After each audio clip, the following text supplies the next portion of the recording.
प्रिपारेसना माबायदि? प्रिपारेसना जोंना जथेस्थ' मोजां थारमाने कर्मीनि दारायै जों प्रिपारेसन डिसिप्लिननि जों मोजाङै खालामनो हादों थारमाने जोङो दा 100% देरहानो थाखाय जों प्रिपारेसन खालामगासिनो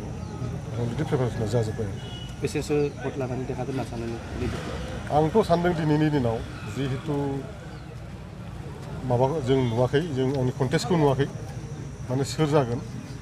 बा कन्टेस्टखौ गैया बायदि आं मोनगासिनो दङ ओंखायनो आंथ' माने 1 लाखनि प्लास मोनगोन बायदि आं सन्देह दं। बर्तमान इउपिपिएलनि केन्डिडेट लेहाराम बर' बिथाङाबो नोंथांमोननि कमिटियावनो गेलेगोन होनना बुंदों बिथांनि पारफरमेन्सआ बोरै जागोन बा बिथांमोननि सायाव नोंथाङा मा सानो? लेहा बर' बिथाङा एसे सामाजिक हिसाबै बेहाबो गैया नङा एसे दङ खिन्थु दिनैनि दिनाव जिहेतु बे निर्बाचन नालाय निर्बाचनाव बिनि माबाया प्रभाबा बारा गोलैनाय नङा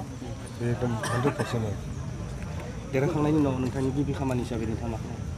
गिबि खामानिया बिदिनो थांनाय जि 10 बोसोर बा 15 बोसोर बेहाय जोङो बिभिन्न दिगनिफ्राय जोङो जिखुनु उन्नतिखौ जों नुवाखै गतिके बै मावनो गोनां खामानि लामानिफ्राय एग्रिकालसारनिफ्राय इरिगेसननिफ्राय गराखहनियानिफ्राय स्कुल कलेजनिफ्राय बेफोरखौ जि मावनो दा बाखि दं दा बे खामानिखौ आं मावलांगोन जेरैहाय नोङो नाग्रिजुलि एरियायाव थाङोबा नोङो बाल्थि दै नंथंगा दै थिग बिदिनो ओरै मासगारि साइडजों ओरै थाङोबा नोङो नैबे भिक्ट'रिया गामि बै ओरैहाय जोंनि नैबे गयबारिनि आन्दाराव जेरैहाय ओरै कनसला निजदेपेलि बेफोरबायदि जायगायाव माने लामानि माबाया गैखाया आरोखि थिग बिदिनो जोंनि ओरैहाय माबा दरंगाजुलि एरियायाव आङारकाटा एरिया जोंहाय आपनार खड्डपारा ओरैहाय नामसरिया थिग बेफोरबायदि जायगायाव माने खुनु लामानि माने खुनु जाथाय बेबस्थायानो गैया आरोखि दा बेखौ नुनानै आं बहुत दुखु मोननानै बेफोरखौ मावनो थाखायनो आं दा नैबे इलेक्सन गेलेनो ओंखारनाय आरो। थ' नोंथांमोनखौ जाख्ल'नायनि मोनसे माने बिदिन्थि होनो नामा बिनि सायाव नोंथाङा मा बुंनो लुबैयो? जेबो खामानि मावनो हायाखै होननानै जाख्ल'नायखौथ' जों गिबियाव दा जोङो जि प्रमद बर'नि सरकार बेखौ जों प्रथमावनो नुबाय प्रथम अबस्थायावनो बिसोरनि जि स्टेन्डार्ड मेन्टेन खालामनाय बेखौनो देग नुखायो गोदोनि जि लिडारफोर बिसोरो प्रथम अबस्थायाव माबायदिमोन दिनैबोथ' बिसोर इसेबां हाइ सोलियाखै दिनै प्रथम बिटिआरनि भुवा बिटिआर बिसोर एकर्डनि सायाव डिपेन्ड खालामनानै जिबायदि फैसा बिसोर खामायदों दा जिबायदि पार्सेन्ट लादों बिसोरो दा बेखौथ' नुखाबाय अब्ला जों 17 बोसोराव बबेखौ जाखो बिपिएफ गभर्नमेन्टआ बिपिएफ माबा पार्टिनिफ्राय गभर्नमेन्ट सालायनानै बबेयाव बेखौथ' देग रायजोआ मिथिबाय रायजोआ नुखागासिनो दं रायजोआथ' खाना नङा लामा नुदों कलेज नुदों सारिफिनि इडुकेसन सेक्टराव डेभेलप नुदों लामाफ्रावबो नुदों बेबायदिनो जिखिनि फैसा मोन्दों बिटिसि गभर्नमेन्टआ बेखिनि फैसाखौ सঠিक भाबाव बाहायदोंमोन आवगोलाव दानि खिन्थु जों नुवाखै आरो दिनैनि लामाया किल'मिटारनि जायगायाव दिनैनि लामाया 500 मिटारल' जागोन जिबायदि बिसोरो थाखा फैसा पार्सेन्ट लादों दा बेबायदिखौ जों नुखाबाय आरो दा गतिके जों 17 बोसोरनि खोथाखौ बिसोर बुंनानै लाब गैया 17 बोसोर जथेस्थ' रायजोआनो बिराद मोजां फुल प्रिपारेसनाव जोङो दोङो केन्डिडेटआ फोसावनाया एसे लेट जादों नङाबाथ' आरो साबसिन मोनसे प्रिपारेसनाव जों थांबावनो हागौमोन जिखि जाया मानो जोङो फुल प्रिपारेसन इतिमध्ये इलेक्सन बिटिसि इलेक्सना बारा गोबाव जायाखै जोबनाया गतिके अलरेडि जोंना बुथ कमिटि दानाय बा बिदि माबाफ्रा दंजोबखायो बुथ कमिटिफोर दंखाजोबो जोंनि प्रत्येक माने ब्लक कमिटि पार्टिनि लेभेलाव गतिके जोङो पुरा प्रस्तुत बेसेसो भट लानानै देरहागोन बायदि जोङो 70,000नि बांसिन भट मोननांगौ नैबे इलेक्सनाव मोनसे खोथा सरसा जाबाय थादों एबार जुदि मित्र माने महाजोतनिफ्राय जुदि सरकार दानो हायोबा बिपिएफनिफ्राय माने डिपुटि सिएमखौ माने दाबि खालामनाय जागोन बेसेबां सैथो आसाम सरकाराव बे खोथाफ्रा दानो बारा जाथ'वाखै मानो होनोबा जुदि किं मेकार जिहेतु बिपिएफआनो जागोन बे हिसाबै जुदि जोंनाव दा जायफोर बिजाथि जायफोर केन्डिडेट जोंनि गेजेराव दं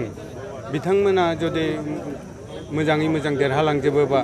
जिहेतु जोंनाव सिनियर चन्दन ब्रह्म सार थाबाय बामु थाबाय निश्चय जोङो डेपुटि माने सिएम बिनायनि सुबिदा मोननो हागौ आरोखि आरो मोनसे खोथायाबो सरसा जाबाय थादों जेनेबा मोनसे समाव कंग्रेसजों थाफानानै खामानि मावदों बिपिएफआ आरो दा माने बिजेपिखौ एंगारनानै कंग्रेसजों बेनि सायाव नोंथाङा मा बुंनो लुगैयो? ना बिपिएफआव जोङो निश्चित भाबै सुबिदा नायनानै खामानि मावनो गोनां जादों आरो राजनितिक भाबै जों जुदि जोंनि ओनसोल बिटिसि ओनसोलखौ दावगाहोनो जौगाहोनो बिनि माने गोबांथार समस्याखौ माने सुस्रांनोबा जोङो गभर्नमेन्ट दानो हानाय दोलोजों जोङो थाफानांगोन। बिनि थाखायनो जोङो बिजेपि दोलोनि जिहेतु वेब फैदोंमोन मदि वेब फैदोंमोन बेखौ नोजोर होनानै मोनसे हाग्रामा सारा मोनसे गोरों मोनसे पदक्षेप लानो हादोंमोन बे समावबो जे जों ओरै थांनाया मोजां जासिगोन मानो होनबा डेभेलपमेन्ट नांगोन बिटिसि ओनसोलाव दा बेखौ नायनानैनो जोङो दायो जिहेतु सारा भारतबर्षआव लासै लासै मदि दौआ जोबनानै माने गोदान मोनसे बिजेपि बिरोधी मोनसे दौ फैनो माने लामा लादों आरो आसामावबो ओंखायनो जिहेतु बिजेपि दला जोंखौ बिसाघातकबो खालामबाय बिटिसि इलेक्सनाव बेफोरखौ नायजोबनानै जोङो मोनसे महाजोत बन्दननि गेजेरजों थांनो गोनाङा जोंनि मोनसे बाध्यबाधकता मोनसे परिबेस बयबो बुजिदों बे खोथाखौ बेनिखायनो जोङो बेजों थांदों जोंनाव दस्रा अपसनबो गैखाया। बेसेबांसो सिट मोनगोन होननानै आसा खालामो बिटिसि बिपिएफआ? जोङोथ'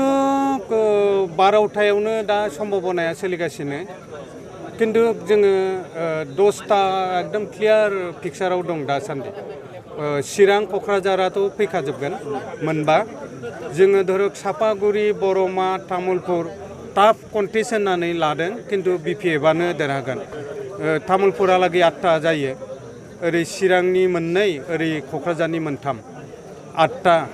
जायो नैयालागै बेनिफ्राय अदालगुरियाव जोङो 4 समस्ति दोङो अदालगुरि जिल्लायाव बे अदालगुरि जिल्लानि 4नि 2आ बिराद क्लियार माजबाद आरो अदालगुरियाव जोङो एकदम क्लियार पिक्साराव दोङो देरहानाय दा पानेरि आरो कालाइगावखौ बुंथ'नो हायाखै देरहानायनि लामाया बेसेबां क्लियार जायो थेवबो कालाइगावआ साबसिन अबस्थायाव दङ होनदों आं दहायसो पानेरियाव रायज्लायहरदों जोंनि डेपुटि स्पिकार नेरसोन बिथांजों बिथाङा होनदों जोंनाबो लाइनाव फैगासिनो मोजां लाइनाव फैगासिनो बिदिखौ होनदों आरो पानेरियावबो देरहायोबाथ' जोंहा देरहाजोब्बाय। बर्तमान इउपिपिएलआबो इउपिपिएलआथ' मोनसेबो देरहानायनि थाखाय गेलेनाय बादि जों मोनाखै मानो होनबा नोङो ओरै लरेन्स इस्लारियाल' बोरै देरहानो क'क्राझार इस्टआव जोंनि एमसिएलए देरहाजोबनानै थाबाय ओरै मा होनोमोन बियो बावखुंग्रिनि एमसिएलएआ बिपिएफनि बनरगावनि एमसिएलएआ राजिब ब्रह्म बिपिएफनि गतिके देरहानायनि सम्भाबनाथ' बोरावबो नुवाखै पानेरियावसो देरहागौमोन पानेरियावथ' बिजेपिनो हगारना लाबाय हयथ' कालाइगावफ्राव माबादि जायो दा अदालगुरियाव बोरै देरहाङो अदालगुरियावथ' डेपुटि सिबानो एमएलए गेलेफिनलायबाय गतिके बिसोरो देरहानो गेलेनाय बादि मोना आरो डेपुटि सिबा मा खारनाव माबाखौ बे जुदि थाङोबा होमबा डेपुटि सिब बेलेग लालायगोन बिसोरो गबिन्दआ आरो गबिन्द बिथाङा इलेक्सन गेलेनायखौ आं मोजां मोनाखै मानो होनबा बिथांमोना बिटिआर बिटिसिखौ डेभेलप खालामनो मावनो एकर्ड सिगनेटरि हिसाबै दायित्व लानानै बिटिसिआव गाबथानायनि दायित्वआ बांसिन आरो एमएलए जाहैनायनिख्रुइ